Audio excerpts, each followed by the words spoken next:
আজকে রুই মাছের একটা অন্যরকম রান্না করব। ঘটি বাড়ির খুবই একটা পছন্দের রান্না, যদিও আমার পার্সোনাল পছন্দ নয়, কিন্তু বানাচ্ছি ঘরের সবার পছন্দ বলে।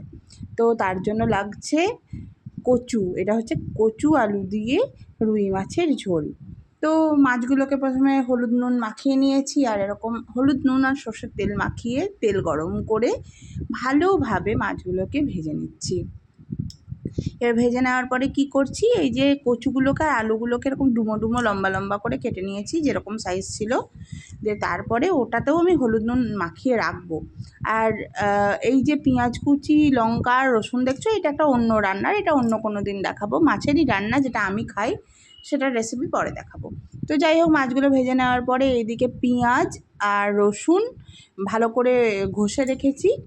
আর আরেকটা ছোট্ট বাটিতে যেটা আছে, এই যে টমেটো যেটা দেখছো, ওই টমেটোর মধ্যে আছে জিরে আর আদা আর লঙ্কা বাটা।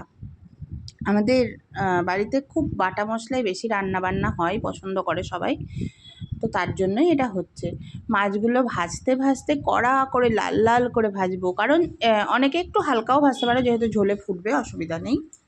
তারপরে আর কি, আলু কচুকে ভালো করে ভেজে নিয়ে মশলাগুলো দিয়ে কষিয়ে জল ঢেলে দেবে যতটা ঝোল খেতে চাও।